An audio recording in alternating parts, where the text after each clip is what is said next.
J'ai pas mal d'expérience dans le domaine maintenant, comme en témoigne l'usure des chaussures que je vais vous présenter maintenant, et de mes pieds aussi. Et chaque paire a ses avantages et ses inconvénients. Ils sont bons à connaître avant de faire des choix judicieux, pas seulement basés sur le super marketing de toutes les marques. Le but, c'est que vous trouviez là où les paires de chaussures qui vous conviennent. Je vais classer les chaussures aujourd'hui par rigidité parce que c'est tout à fait aléatoire, on est d'accord, mais je trouvais ça cool parce que ça permet d'avoir un style de classement. Et donc forcément, la première paire, c'est la chaussure d'Altero. La chaussure d'Altero, elle est très rigide, elle a une talonnette ce qui permet d'avoir le talon surélevé par rapport à la pointe de pied et elle est utilisée systématiquement en haltérophilie et parfois en powerlifting dans le squat. Cette chaussure, elle a deux avantages évident. D'abord sa rigidité, ce qui veut dire qu'elle va être très stable. Lorsque je vais réceptionner par exemple un clean and jerk, je vais vraiment sentir que mon pied est parfaitement figé. Alors je dis je vais sentir, je vais être tout à fait honnête avec vous, je n'ai plus de chaussures d'Altero, mais j'en ai utilisé pendant quelques années et j'ai aussi beaucoup travaillé avec Kevin Kassmaker qui lui est haltérophile hyper spécialisé et lui il a bien entendu bossé avec des chaussures d'Altero pendant des dizaines d'années et il a aussi bossé avec les chaussures de CrossFit et il m'expliquait clairement que la plus grande différence c'était vraiment cette notion de stabilité en réception qui est assez exceptionnelle et je dois dire que j'ai eu le même ressenti. Deuxième gros avantage, c'est cette talonnette puisqu'on va avoir le talon surélevé, ça veut dire que je vais pouvoir être plus confortable au fond d'un squat par exemple. Je vous le montre ici avec des petites plaques, regardez comme je vais être beaucoup plus verticalisé dans un overhead squat grâce à ces plaques versus si je les enlève. Et ça va avoir un gros impact sur la réception d'un snatch par exemple puisque je vais être plus vertical, donc je vais être plus stable, je vais avoir mon dos plus en sécurité, plus gainé. Bref, tous les avantages sont très clairs d'avoir cette talonnette. Maintenant, cette chaussure, elle a vraiment les défauts de ses qualités. Elle est rigide, pour faire du crossfit, elle est trop rigide, selon moi en tout cas. On a essayé de nous vendre un peu des espèces d'hybrides, etc. Pour moi, c'est très clair, les hybrides, c'est le moins bon des deux mondes. Franchement, autant prendre des vrais haltéros qui vont nous stabiliser à fond quand on va faire de l'haltéro spé et partir sur d'autres styles de chaussures pour du crossfit en workout, que de prendre ces espèces d'hybrides où il y a un peu de talonnette mais pas vraiment, un peu de stabilité mais pas à fond, etc. etc. Et clairement, il faut se le dire, faire des WOD avec des chaussures d'haltéro, c'est pas facile parce que dès qu'il faut courir, c'est quasiment impossible. Les box jump, il y en a certains qui arrivent, pas d'autres. Bref, c'est pas des chaussures qui sont confortables pour la vie de tous les jours, c'est pas celle que je recommande. Mais si vous faites de l'haltéro spé, ça a vraiment beaucoup de sens. C'est un peu la même chose avec la talonnette. La talonnette, elle va nous aider à être plus confortable dans un squat, ce qui peut avoir du sens si je démarre ou si je veux me spécialiser en haltéro. Mais si je démarre et que j'ai besoin de gagner en mobilité, je préférerais plutôt tamponner avec les plaques pour surélever le talon un petit peu temporairement et à côté de ça, bien bosser mon renforcement musculaire, ma mobilité pour un jour pouvoir refaire un squat complet, safe, sans les talonnettes. La deuxième chaussure la plus stable, c'est la chaussure de CrossFit. Alors, je ne vais pas faire de différence entre Nano, Metcon, Under Armour, etc., etc.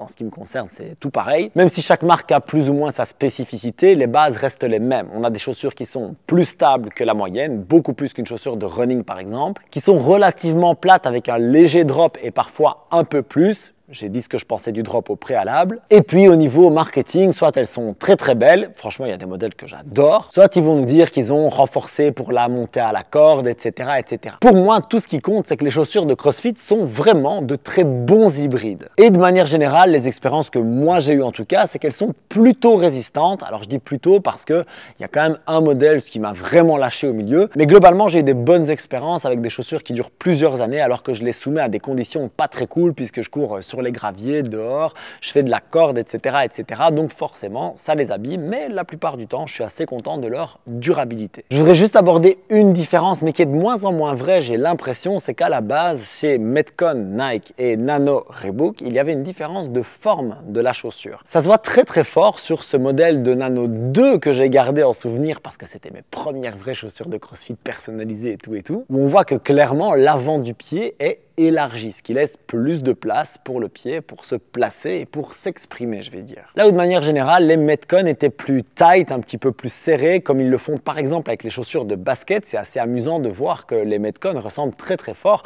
à des chaussures de Kobe pour ceux qui connaissent. Rizza vous les met à l'écran et on voit les similitudes qui sont quand même assez évidentes. Du coup, c'était cool de pouvoir choisir entre les pieds un peu plus larges et les pieds un petit peu plus serrés. Personnellement, j'ai un avant-pied très large et du coup, c'était beaucoup plus confortable d'être dans les Reebok. Mais j'ai une paire de Nike qui s'est très bien adaptée. ces Nike bleues personnalisées qui, comme vous l'avez vu, ont bien vécu. Elles ont très bien tenu le coup et elles ont permis à mon pied aussi de trouver sa place. C'était plutôt cool d'ailleurs, c'est pour ça que je les ai gardées après ces années. Maintenant, j'ai pu observer les nouveaux modèles et j'ai l'impression qu'il y a un peu une espèce de standardisation où on resserre la chaussure, peu importe que ce soit chez Nike ou chez Reebok. Donc ce que je vous recommande vraiment, c'est d'aller essayer. Ou alors vous faites la bonne vieille technique de commander sur un site plusieurs paires et de pouvoir les renvoyer gratuitement. C'est pas super pour l'environnement, mais je peux comprendre parce que c'est pas toujours facile d'aller essayer des paires dans des magasins. Des chaussures de CrossFit en magasin, on n'en trouve pas très facilement. Mais si vous en avez, vraiment, allez essayer avant. Parce que si vous avez le pied trop compressé ou à l'inverse, pas du tout stable, vous n'allez pas vous sentir bien. C'est quand même des chaussures qui ont un coût. Donc faites les bons choix pour vous. Après les chaussures de CrossFit, il y a les chaussures de running et de fitness. Et très sincèrement, je n'aime pas ces modèles pour faire du CrossFit. Alors si vous débutez, que vous avez quelques jours de CrossFit ou 2-3 semaines et que vous allez avec les chaussures que vous aviez avant, surtout faites-le, c'est très bien. N'allez pas investir 130 € dans une paire de chaussures alors que vous débutez et que vous n'êtes pas certain dans un mois de toujours faire du CrossFit. Mais si vous êtes convaincu que vous allez en faire pendant au moins un an ou que ça fait déjà un temps que vous en faites et que vous allez continuer, alors investir dans une bonne paire de chaussures, que ce soit de CrossFit ou de minimaliste dont je vais vous parler juste après, ça a beaucoup de sens parce que les running n'ont pas leur place dans une box, selon moi, quand on veut optimiser la qualité de notre entraînement. Par définition, des running ou des fitness, ça a une semelle instable. Pourquoi? Parce qu'on nous a mis des semelles qui absorbent les chocs et qui permettent à notre pied de se sentir comme sur un coussin. Sauf qu'un coussin, c'est pas stable. Et cette instabilité, elle a deux gros problèmes. Le premier, c'est qu'on ne peut pas être bien dans nos squats, dans nos deadlifts, dans notre haltéro, etc., etc. Et la deuxième, c'est que ce petit coussin, ce truc hyper confortable, c'est cool parce que c'est agréable, mais ça nous fait perdre le contact avec le sol. Ça nous fait perdre nos appuis, ça nous fait perdre notre proprioception. On ne sait plus vraiment où on est. Vous n'avez pas idée à quel point on corrige facilement des gens qui ont des difficultés sur le squat lorsqu'on leur enlève les chaussures de running ou de fitness. Comme je l'ai dit, si vous commencez avec ça, faites-le, c'est très bien. Dès qu'à un moment donné, vous vous sentez vraiment investi dans votre parcours CrossFit, il est temps de changer. Au passage, avant de continuer, je suis très intéressé de savoir quelles chaussures, peut-être avec S, vous avez pour faire du CrossFit. Dites-moi ça en commentaire. Ça va être un sondage assez intéressant pour moi de voir où vous en êtes dans votre parcours CrossFit, avec quelle paire de chaussures. Et ça m'intéresse aussi de connaître les avantages et les inconvénients que vous leur trouvez. On continue sur l'échelle de la rigidité et on arrive avec un peu cette espèce de combo minimaliste / entraînement CrossFit. Et c'est Zero qui propose cette paire de chaussures. J'en ai vu d'autres, mais je n'ai pas essayé d'autres, donc je vous parle de celle-là. Je suis très content de ce modèle, vraiment très content. Maintenant, ça m'appartient à moi.